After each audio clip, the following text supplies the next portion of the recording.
My name's Steven, and I'm 29 years old. If you'd asked me 10 years ago what my future looked like, I probably would have laughed and said something stupid like, hopefully not living in my parents' basement. I didn't have some grand vision back then. I wasn't one of those kids coding apps in middle school or building robots in the garage. I was just quiet, observant. I liked taking things apart, seeing how they worked, tinkering alone. My older brother, Evan, was the golden child. He always had the spotlight, class president, football team captain, prom king, and later, the one with the real job. He majored in finance, wore suits even to casual family dinners, and somehow always had a story ready that made everyone laugh. My parents, especially my mom, treated him like the second coming of Steve Jobs. Meanwhile, I was the quirky one, the weird one, the one who just needs to figure it out. Growing up in that house felt like constantly trying to prove you existed. Evan's picture was framed in every hallway. Mine, maybe one, and it was cropped weirdly because my cousin had her eyes closed. When I got A+ in physics, Dad would tell me, "Don't worry, not everyone's gifted." When Evan got A+, it was, wow, that teacher must be brutal. It was subtle things. Death by 1,000 dismissals. At first, I tried to keep up. I joined the robotics club, thinking it might impress them. Mom said, "That's cute, sweetie. Just don't let it interfere with real responsibilities." When I landed a summer internship coding back-end systems for a local tech company, Dad shrugged and said, "So, like IT support?" The thing that really stuck with me, though, the one I replay more than I probably should, happened at a family barbecue 2 years after college. I had just started working on a passion project, a SaaS tool meant to streamline virtual onboarding for remote teams. It was niche, yeah, but I believed in it. I mentioned it casually while flipping burgers at the grill, and my mom laughed. Actually laughed. "Steven," she said, in front of my aunts and uncles, "be honest.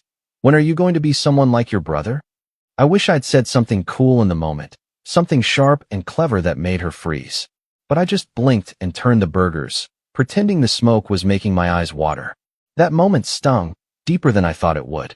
Not because it was new. It wasn't.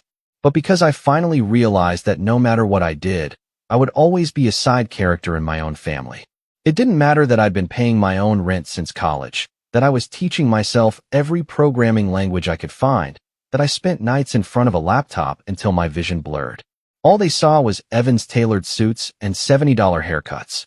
All they talked about was how his boss gave him box seats to a Knicks game, how his fiancée came from good people, how his LinkedIn said VP of Client Relations. Meanwhile, I was still figuring things out. The kicker? That same summer, my parents sat me down like it was an intervention. We were in the living room, and I remember Dad folding his hands in that serious way he did whenever he wanted to talk down to you. Mom leaned forward, like she was about to deliver tragic news. Evan sat smugly on the armrest with a beer in hand. "We've been talking," Dad said, "about your future." Mom chimed in, "You're not failing, Steven. We just think it's time you consider something stable." Stable. That word grated me. They meant a job with a salary cap and a ceiling low enough to keep me from dreaming. "Something like what Evan's doing," Mom added gently, like I wasn't already bleeding from the comparison. I nodded, smiled, said I'd think about it. But something inside me snapped that day. It wasn't anger, not quite. It was colder, quieter, the kind of resolve that doesn't shout, but whispers, "Watch me." So I stopped trying to prove anything to them. I didn't bring up work, didn't show them progress. I let them believe I was still muddling through freelance gigs and barely scraping by. But behind the scenes, things were happening. My software gained traction, first with a few clients, then dozens. Then companies were offering to license it. I stayed heads down, said no to investors, focused on building it right, not fast. I lived like a monk, ramen and black coffee, cheap apartment, no distractions. I missed birthdays, skipped holidays, dodged family calls. Every hour they thought I was finding myself, I was building something that would change my life. Meanwhile, Evan was planning a wedding. A big one. Black tie, 6-figure budget, country club venue. My parents were footing the bill, $60,000. I overheard Mom mention once like it was pocket change. "Well, we have to," she told my aunt. "Evan's our firstborn. He's done everything right." That line sat with me for days. I had launched my platform 2 months prior, and we had already hit $2.4 million in ARR. But sure, Evan had done everything right. Then came the wedding invitation. Actually, scratch that. It wasn't an invitation. It was a group text. My entire family, cousins, uncles, great-aunts, all in one massive thread, buzzing with excitement about Evan and Claire's big day. I was tagged like an afterthought. No personal message. No call. Just, let us know if you can make it, Steven, beneath a sea of champagne emojis. I stared at that message for a long time. Did I want to go? No. Did I feel obligated? Maybe. But part of me needed to see it. Needed the confirmation that nothing had changed. That I still didn't belong. That they still saw me as a footnote to Evan's main story. And wow, did they deliver? I showed up in a basic black suit. No date. No fanfare. Sat at a table near the back. You know, the one next to the speakers and the emergency exit. I watched as my parents beamed during the father-son dance, Mom wiping tears, Dad gripping Evan's shoulder like he was passing down a crown. They toasted him like he was royalty, said things like, "You've made us so proud," and "You've always been the light of our lives." I clinked glasses with a waiter who probably thought I was part of the catering team. But the real twist didn't come until the speeches. That's when Mom stood up, glass of champagne in hand, voice trembling with joy. "Some parents are lucky if one of their children finds success," she said. But us? We hit the jackpot with Evan. From the moment he was born, we knew he was destined for something great. Then she glanced at me and smiled. "But Steven's here too," she said, as an afterthought. "He's finding his way, and that's okay." The room laughed politely. I didn't. That night, I left before dessert. I didn't say goodbye, didn't leave a gift. Just slipped out while the DJ played Sweet Caroline, and my relatives screamed, "So good, so good, so good." I got into my car, drove back to my place, and stared at my laptop screen.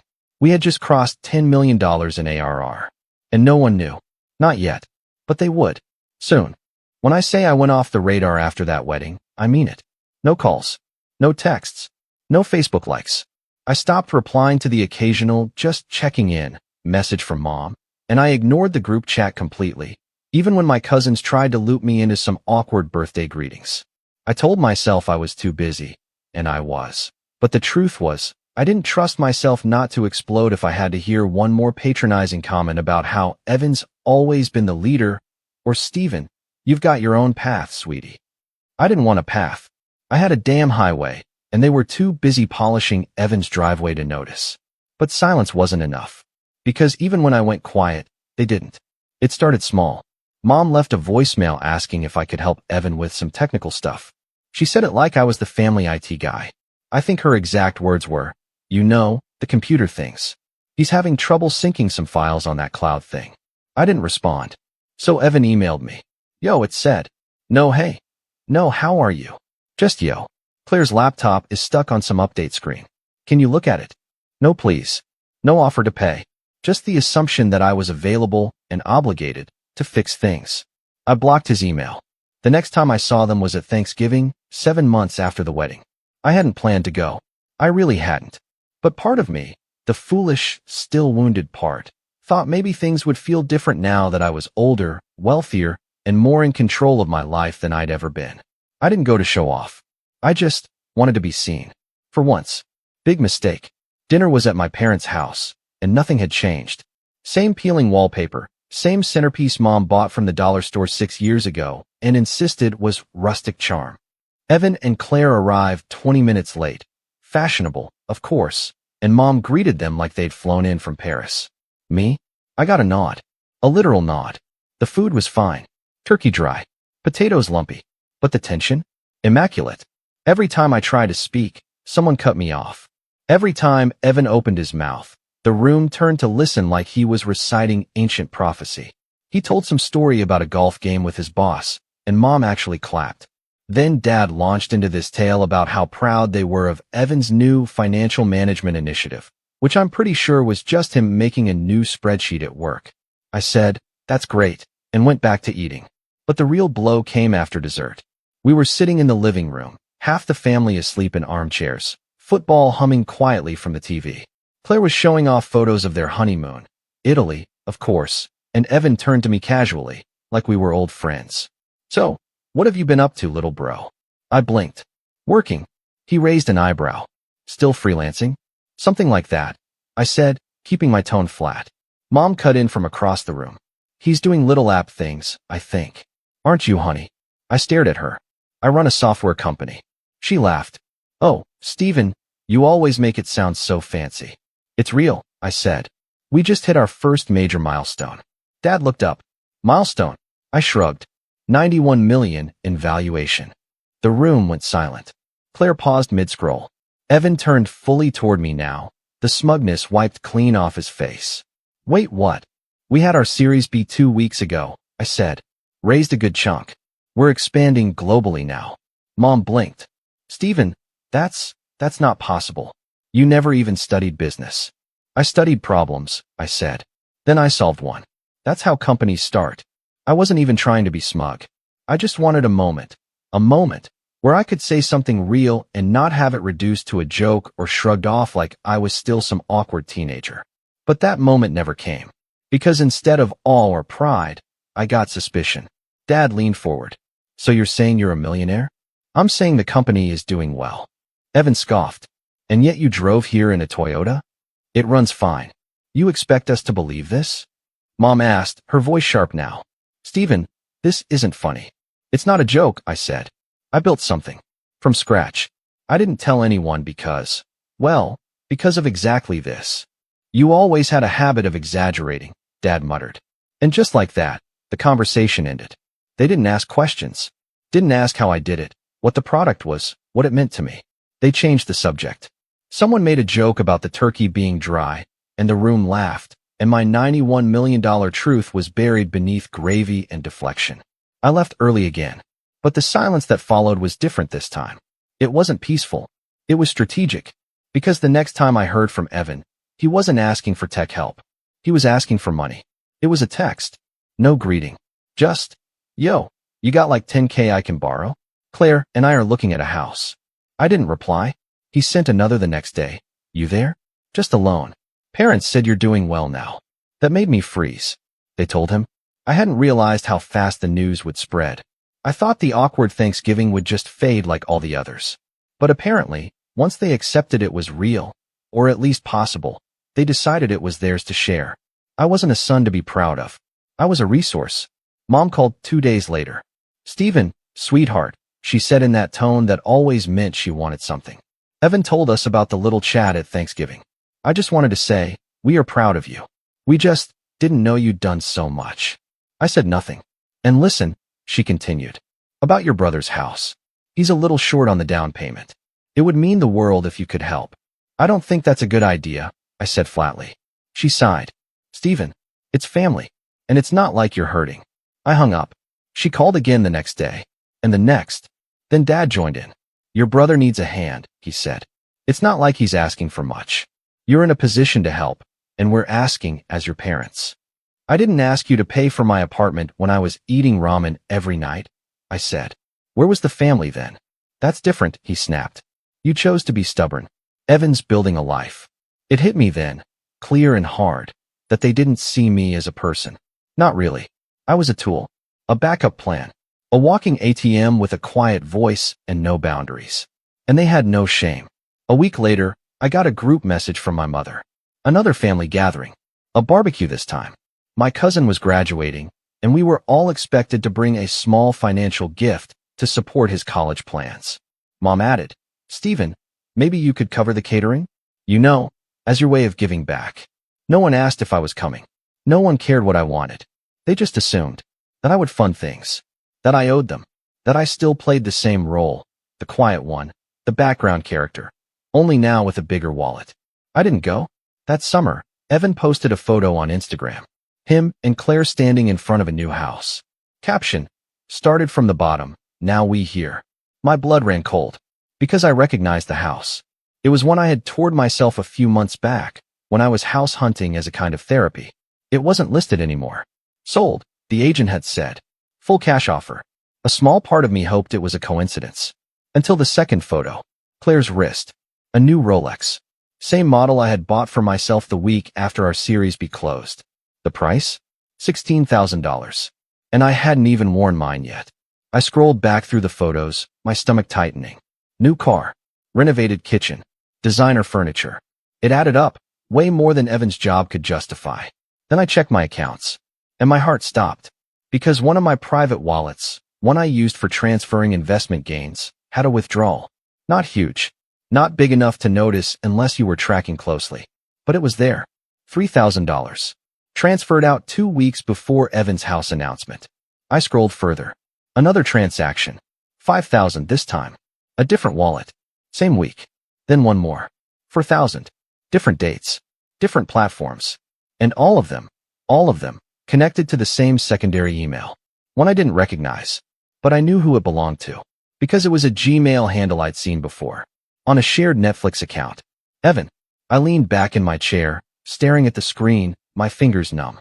He hadn't asked me for money. He had taken it. And my parents, they either knew or didn't care. Either way, something in me shattered. Because this wasn't just favoritism anymore. This was theft. And that was the moment the line was crossed. Not just between us as brothers, but between me and the family I thought I could one day win back. No more. That night, I opened a private doc and started typing. Not notes. Not plans. Blueprints. Because if they wanted a villain, I could be one. But I'd be the kind that smiled in silence. And burned everything down while they toasted marshmallows over the ashes. When I tell people I've hit rock bottom before, they assume I'm talking about college, broke, ramen diet, living in a crappy apartment with paper-thin walls. But that wasn't it. That was just noise. The real bottom came after I realized my own brother had stolen from me, and my parents, either knowingly or blindly, had let it happen. That's the kind of pain that doesn't make a sound. It just settles in your bones and sits there, heavy. For a few days after I found those transactions, I couldn't work. I couldn't even open my laptop. I'd sit at my desk, the same desk where I'd spent years building something from scratch, and I'd stare at the screen like it had betrayed me too. I kept rereading the transfer logs, checking my security settings, trying to piece together exactly how Evan had gotten access. He didn't have the passwords, but he must have had something. A saved login from an old family device, maybe. Or maybe he'd watched me once, remembered an email, got curious, got lucky. However he did it, it wasn't just the money. It was the presumption that he could take from me and I wouldn't notice. That he deserved it more than I did. And worse, that no one would take my side if I confronted him. I tested that theory. I called my parents, voice flat and measured. I think Evan's been in my accounts, I said. I found several transfers. They're traceable. It links back to an old email he used. Silence. Then Dad. Are you sure you didn't just make those transfers and forget? I almost laughed. You think I misplaced $12,000? Mom jumped in. Maybe it was a business expense. You've said before you use lots of apps and tools. Maybe one billed you. I triple-check everything. And even if I didn't, it wouldn't link to Evan's email. More silence. Finally, Mom sighed. Stephen, honey, Evan wouldn't do that. He's not a thief. I was quiet for a long time. And if he did, what then? She didn't answer. She didn't have an answer. And that was the confirmation I needed. They didn't just fail to believe me. They refused to. Because if they admitted Evan had done something wrong, it would shatter the entire narrative they'd built. Golden child. Family man. Responsible firstborn. And they couldn't afford that. Not even for me. So I hung up. And for the first time in my life, I realized I had no family. Not really. Not in the way that mattered. I remember lying in bed that night, staring at the ceiling, thinking, what's the point of building an empire if the people you love think you're disposable? That question haunted me. For weeks, I moved on autopilot. I took meetings, nodded at investor pitches, signed off on design changes. But I wasn't there. I stopped going to the gym, stopped cooking, let my place get messy. I even let my beard grow out, which might not sound like much, but if you knew how obsessively I shaved every morning before work, you'd understand what that meant. It wasn't depression exactly. It was emptiness. Because I hadn't built that company just to make money. I'd built it because I thought it would finally make me enough. Enough to earn their respect. Enough to be seen. But now that I had it, the numbers, the headlines, the growth, all it had done was make me a bigger target. A golden ATM with no withdrawal limit. At one point, I even thought about selling. Taking the money, disappearing, changing my name, buying some quiet cabin in Oregon and going full ghost mode.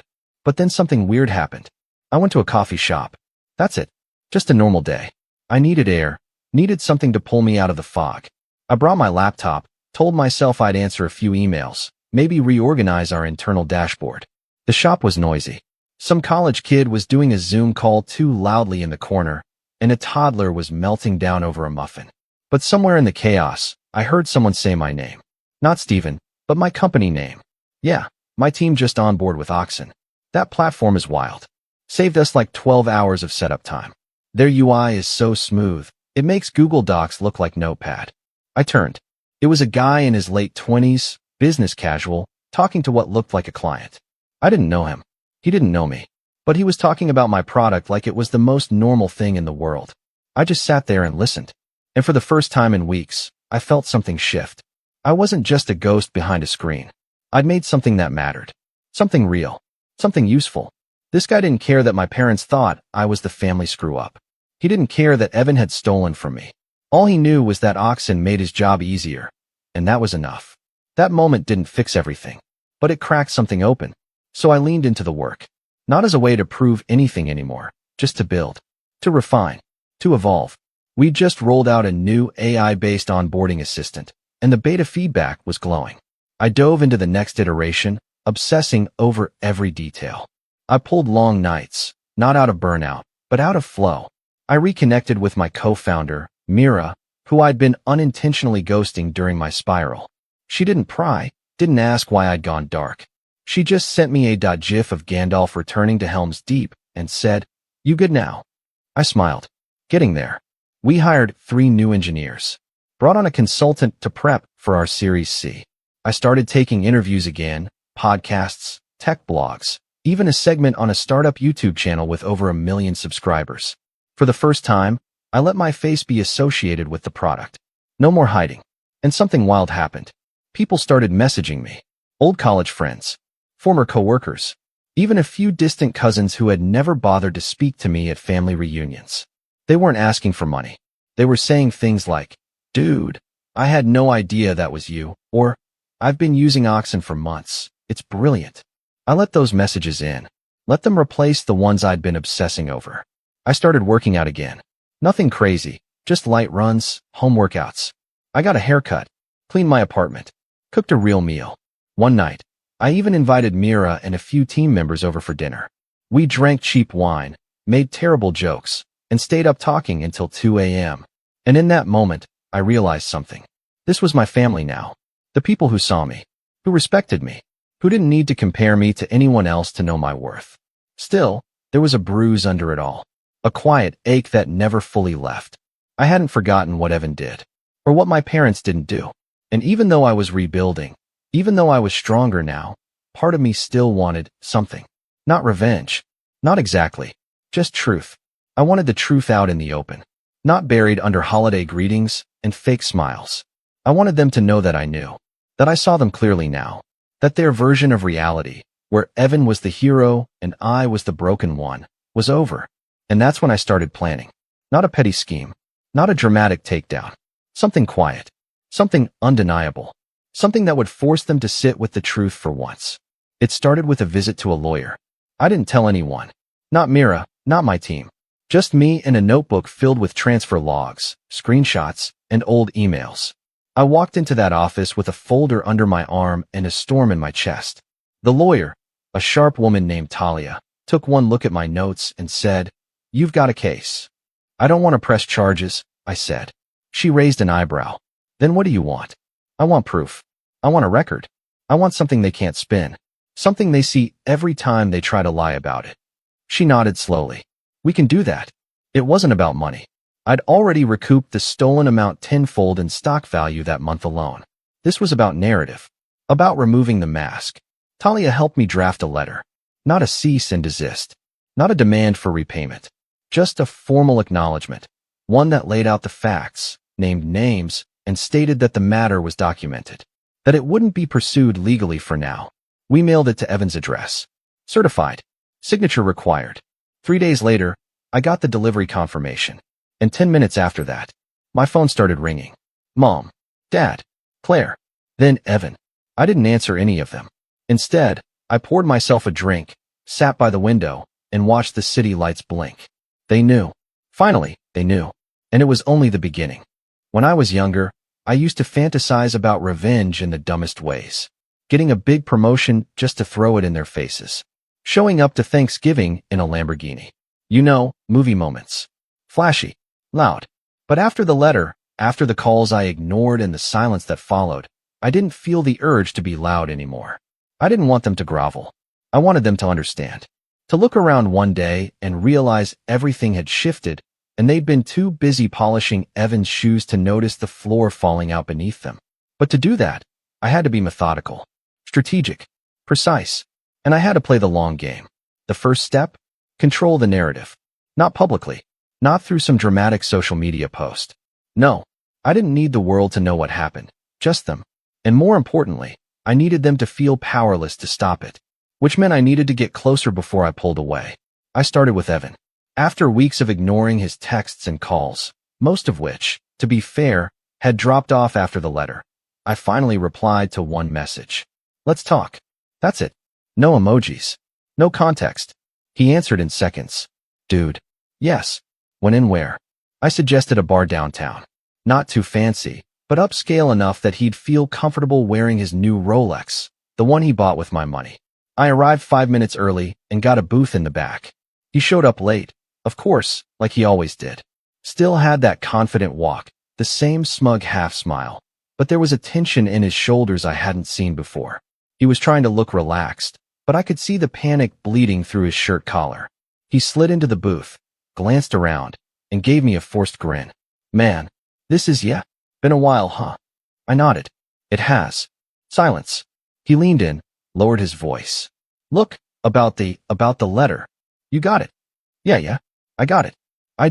He rubbed his hands together like he was washing guilt off them. I didn't mean to steal anything, bro, seriously. I thought it was an old account. I just needed a little cash and saw it still had money in it. I didn't think it'd matter. You didn't think stealing would matter? I didn't know it was stealing at the time. I swear. He looked away, swallowed. I was desperate. For what? A Rolex and a down payment. He flinched. Claire was pressuring me. We were trying to get a place before the market jumped again. And Mom said you were doing well. So I figured. He stopped. He figured that I'd be fine with it. That I wouldn't notice. That I wouldn't matter. I didn't come here for an apology, I said. He looked confused. Then, why are we here? To give you a choice. That got his attention. He straightened up. A choice. Yeah, you repay me. With interest. Quietly. No drama. No excuses. Over time. Or I escalate. His lips parted, but I raised a hand. And before you try to bluff, I have everything. Logs. Emails. IP addresses. Timestamps. And a lawyer who's very good at making noise. He stared at me for a long moment. I could see the gears turning. I knew Evan well enough to know he wasn't truly sorry, just cornered. Finally, he exhaled. Okay, fine. I'll do it. I nodded. Good. But, he added quickly, don't tell Mom and Dad, all right? They'll freak. It'll tear the family apart. I laughed. Not loudly. Just a small, bitter chuckle. I'm not the one who tore it apart, Evan. I left him with the repayment plan in writing. A document my lawyer had already prepped. Monthly transfers. Reasonable amounts. Just enough to sting. He signed without reading it carefully. Typical. But that was just step one. Because now that I had him where I wanted him, cooperating, silent, and nervous, I could move to step two. Rewriting the legacy. For years, every family event had been about Evan. His career, his wedding, his life. I had been background noise. And if I wanted to change that dynamic, not just for revenge, but for closure, I needed to become undeniable in their world. On their turf. So I started small. I sent my parents a gift. It was a framed newspaper article from a local business journal. Nothing flashy, just a clean layout. A photo of me, face finally public, and the headline. The quiet tech founder changing how teams work globally. Below that, an editor's note.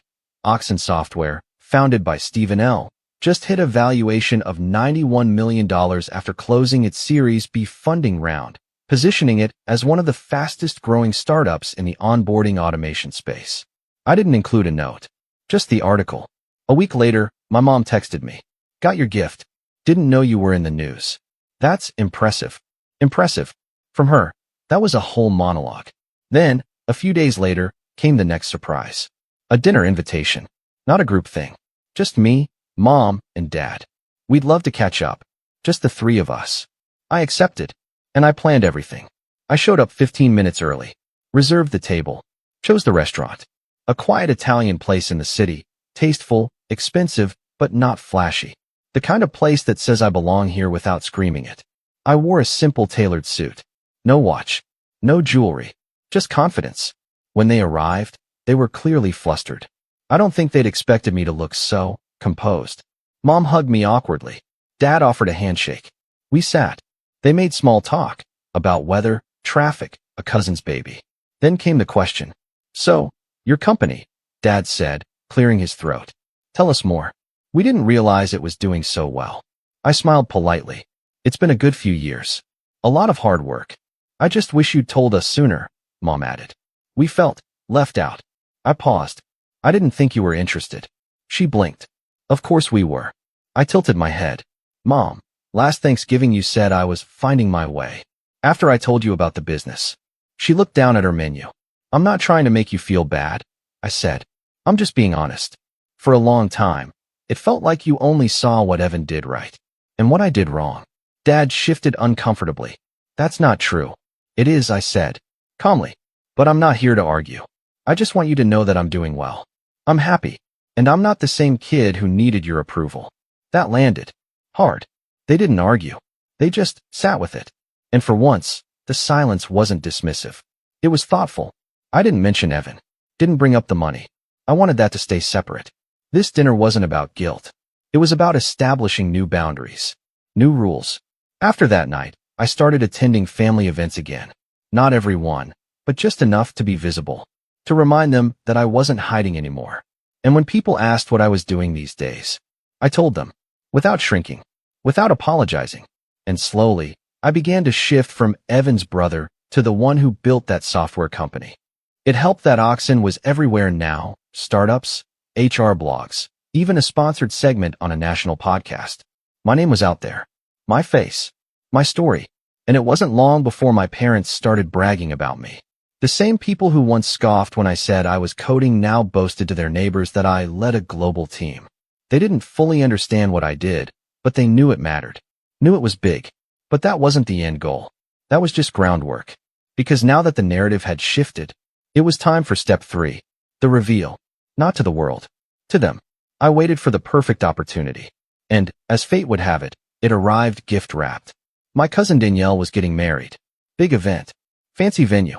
Full family guest list. The kind of thing where everyone showed up dressed like it was the Oscars, and everyone talked about everything except the couple. I knew Evan would be there. I knew Claire would too. And I knew they'd be smiling. But behind that smile, panic. Because he still hadn't finished paying me back.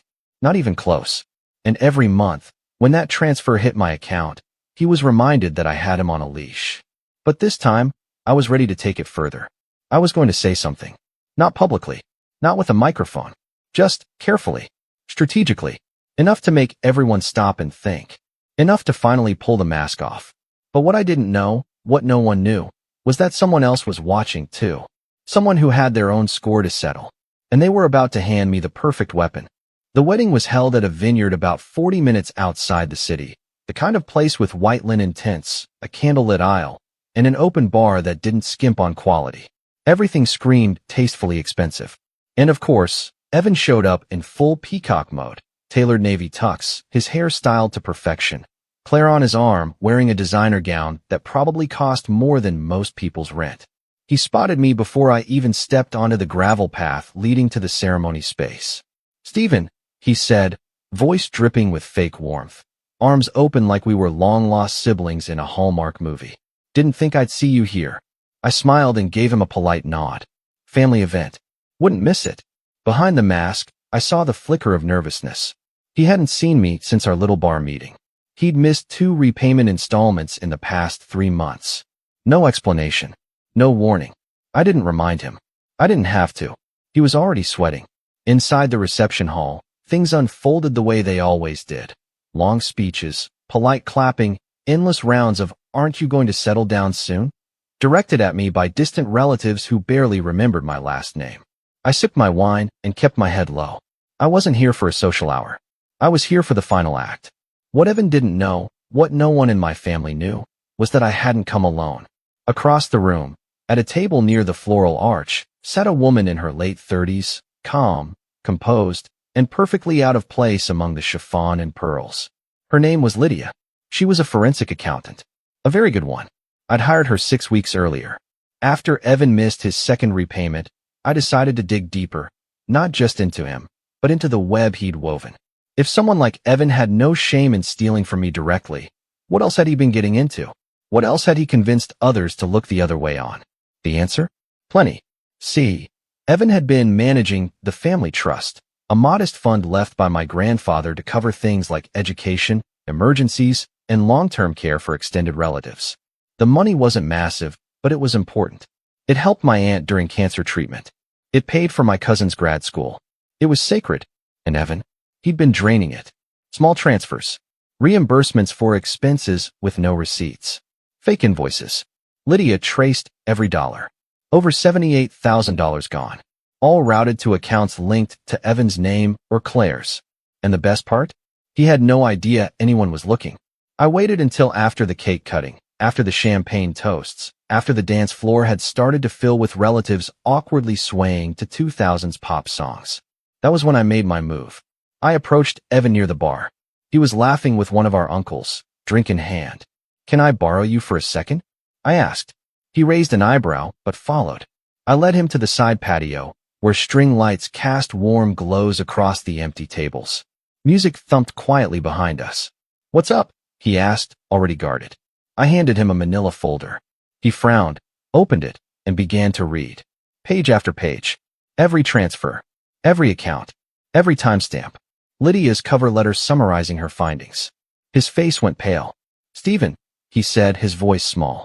This is ridiculous. This is taken out of context." I stepped closer, voice even. "You didn't just steal from me, Evan. You stole from the family. From Aunt Marlene. From Danielle's college fund. From Grandpa's legacy. I can explain." "No," I said sharply. "You won't. Because you won't have the chance." He looked at me, panicked. "What does that mean?" I handed him a second folder. Inside was a prepared statement of resignation from his position managing the trust. A formal letter admitting financial misconduct. Not legally binding, but emotionally devastating. The kind of thing that would end any goodwill he had left with the family. He shook his head, trembling. "You wouldn't." I tilted mine. "I already have." His eyes widened. And that's when I stepped aside and gestured to the door behind me. It opened. Lydia stepped out. But she wasn't alone. Behind her was Aunt Marlene, Danielle's mom, and my cousin Jonah, the one Evan had mocked years ago for choosing teaching over finance. They'd seen it all. He staggered back, face red, words failing. "No," he muttered. "No, you don't understand. It wasn't like that. You don't get to explain," Marlene said, voice cold. "You get to listen." And listen he did. We didn't yell. We didn't insult him. We laid out the facts. Calm. Surgical. Then Lydia handed him the final document. A restitution agreement. Every cent he took from the trust, he'd pay it back, or face legal action. Evan's knees buckled slightly as he sat down on the edge of a planter. He knew he was finished. I walked away after that. Didn't need to stick around for the fallout. But I heard it was dramatic. Claire left the wedding early, in tears, apparently. Rumors spread like wildfire. By the next morning, half the family knew. And by the end of the week, Evan had been removed from every family group chat, blocked on 3 social media platforms, and quietly disinvited from my parents' anniversary party. As for my parents, that came next. They called me. Several times. I ignored the first few. Then I answered. It was my mom. "Stephen," she said, her voice raw. "What happened at the wedding? Is it true?" "All of it." Silence. "Then, why didn't you tell us?" "You never listened," I said. "Why would I keep trying?" I heard her crying. I didn't enjoy it. I didn't hate her. But I didn't comfort her either. Because it wasn't my job anymore. "We want to fix this," she said. "No," I replied.